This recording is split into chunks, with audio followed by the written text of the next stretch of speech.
1 month would the value of that would be, all we'd have to do is probably go to a mother who had a premature child and ask her the value of 1 month. How much is 1 month? And so we didn't have one premature child, we had two. The boys were born 34 weeks. They were born early, they were preemies. And it was totally different than when we walked into the hospital with Melanie today. Walked out with her a few days later. And then with Leah, we walked in and came out with her. With those preemies, we didn't walk out with any babies. In fact, we left the hospital with no babies. And we had to go back to the intensive care, to that unit for the preemies, and to visit our boys. That's different, isn't it? Okay? What even made it more different was when one of them got to come home and the other was still in the hospital, because they both didn't come home at the same time. And so that was even more different. Ask a mother, you want to know the value of a month? Ask a mother that gave birth to a premature baby the value of a month. You want to know the value of a week? You need to ask someone who's facing a life-threatening surgery next week. Ask them the value of that 1 week when that surgery that's life-threatening is taking place the next week. They might be able to tell you a little bit of the value of a week. How about the value of an hour? That's lovers that are waiting to meet, as they count down those minutes to wait to see each other once again. How about the value of 1 minute? I think we could probably, to understand the value of a minute, we could probably ask the person that missed their plane by 1 minute. The value of that minute. How about the value of 1 second? I think we could ask the person how valuable a second is to that person who just missed the accident that took place right before their eyes. I mean, they're just seconds away from that accident. They'd understand the value of a second. How about the value of a millisecond? You'd have to ask that person who got the silver medal in the Olympics as they lost that race or that competition by a millisecond. They would tell you the value of that millisecond. Now, the Bible here tells us that we are to redeem the time. Our time, we are to redeem the time. In fact, there's twice that we're told here in this passage in Ephesians chapter 5, and then over in Colossians chapter 4 and verse 5, we're told the same thing, that we are to redeem the time. We're to redeem the time. Now, you think about it, we have a year that's before us. We have almost 52 weeks. We have almost 365 days. And so what that means is that each day and each hour and each minute, according to my Bible and according to your Bible that you have, that we are to redeem that time. Now, let me tell you this. That is a command. And I hope you understand that there are more than just the 10 commandments found back in Exodus chapter 20. There are more commandments found on the pages of God's Word. And this is a command. It doesn't tell us here, you might do good if you would redeem the time. It doesn't suggest to us, hey, I think you ought to redeem the time. No, it's not a suggestion. It is a command.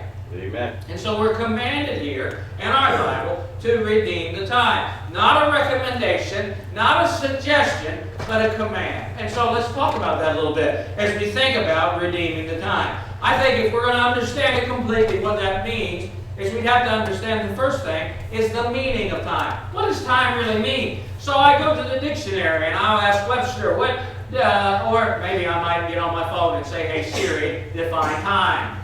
And I might find different kind of answers, but Webster's dictionary defines it like this: the measured or measurable period during which an action, process, or condition exists or continues. That's what time is. And so someone said time is that which keeps everything from happening at once. And you think about that, that's true, isn't it?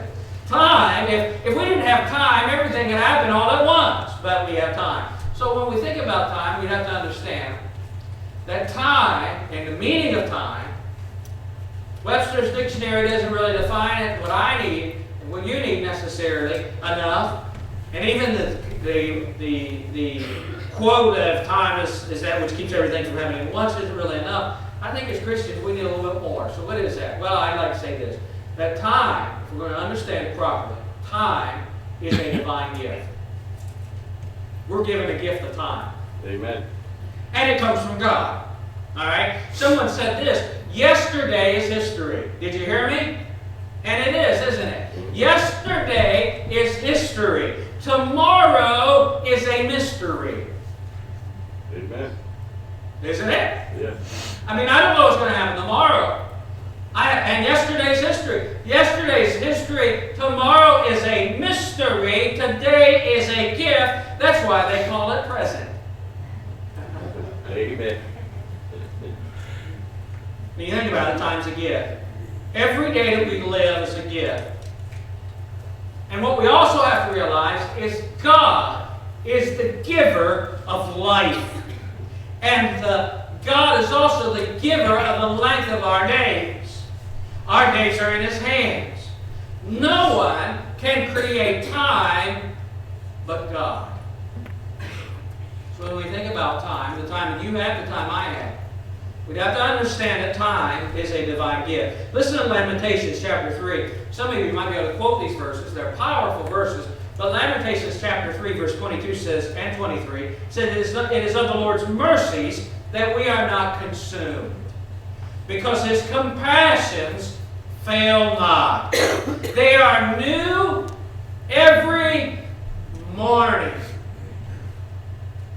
And then Jeremiah went on to say, great is thy faithfulness. Amen. God's faithfulness is great. And His mercies are new every single morning. Because time, my friend, is a divine gift. Now, also, not only is it a gift, but we'd like to say that time is a daily grant. Now, you say, what do you mean by grant? When you think about grants, some people apply for a grant. When they get a grant, they get money. Well, I'll tell you this. Hold on a second. Let's think about it. Remember back in our church, we went to buy this building. We started up in the Hampton Inn up in Seaford. We moved to the log cabin. After a month later, after being in the conference room there at the Hampton Inn, a month later we're up in the log cabin, which last time I rode by it, 3/4 not log cabin anymore. It's more siding. So nobody's going to know in the future where the log cabin is on Ginger Lane. But we know where it is, don't we? All right, so the log cabin up there, just south of Bridgeville, north of Seaford, was where we were for a year and a half, and then we moved down to this building, and it needed a lot of work. We were trying to buy it. We needed money. We needed $100,000 to be able to get a mortgage on this building. And I can remember applying to Jehovah Jireh Foundation, and Jehovah Jireh, Jim Bossy, called me that one day, and he said, Pastor White, good news for you. We're going to give you a grant of $50,000 to purchase this building. Remember that? $50,000.